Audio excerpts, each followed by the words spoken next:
Hello everyone. आज चाहिँ नास्ता गरे पछाडि प्लान बनायौँ कि आज चाहिँ फुपू घरतिर घुरेर आउन भनेर म पनि आएर निकै दिन भयो निस्किन पाएको थिइनँ। दिदी पनि आइरहेको थियो अनि जाउँ पुगेर आउँ भनेर चाहिँ हामी निस्किसकेर छौँ। अहिले चाहिँ फुपू घरबाट पनि आइपुग्यो अरे हाम्रो छोरीहरूलाई खानासाना खिलाएर सुताइदिएर थिएँ।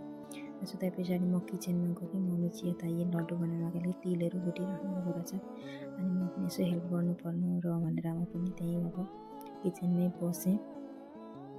अनि अब आज कस्तो हुन्छ होइन, लड्डु सड्डु बनाउन कति हतार परेको हुन्छ र मम्मी चाहिँ जानुभयो गरम मसलाहरू अलिकति कुटेर लिएर आउनु पऱ्यो भनेर। अनि म चाहिँ यहाँ अब नारिकलको गुडा बनाएर राखेको थिएँ नि त, त्यसलाई भुटिदिनु पऱ्यो भनेर म चाहिँ यता कराई सर तताउन थालेँ। अन्त तिल भुटेको कराई थियो, त्यसैलाई सफा गर्नु पऱ्यो भनेर एउटा कपडाले त्यसलाई सफा गर्दैछु म चाहिँ।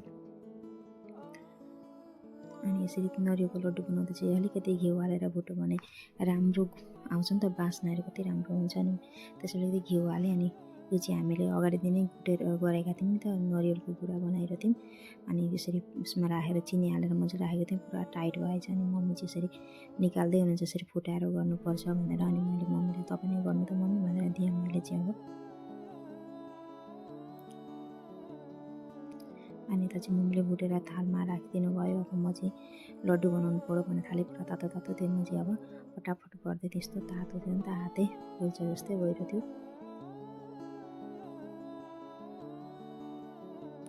अनि त्यसपछि अब पाली थियो तिलको पनि बनाउने, लड्डु बनाउने।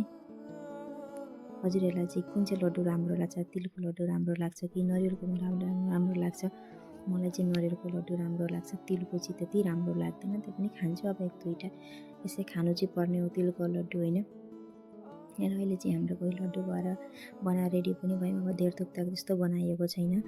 अनि त्यसपछि म चाहिँ अब गएँ दुध लिन भनेर नि त। अब छोरीहरू सुतिरहेको थियो, उनीहरू उठेपछि फेरि खाना दिनु पर्थ्यो, त्यसैले गएँ। अहिले चाहिँ छोरीहरू उठे पनि अनि उनीहरूलाई चाहिँ दुध गरम गरेर मैले चाहिँ खाना दिएँ र कम्पिटिसन लगाइदिएँ कसले छिटो खान्छ भनेर। अनि यसरी लगाइदिएको त दुरीले नै फटाफट खाएन भाइ, खेलेर यता र उता गरेर बस्थ्यो। चाहिँ फटाफट दुईजनाले नै खाइसकेर छन्।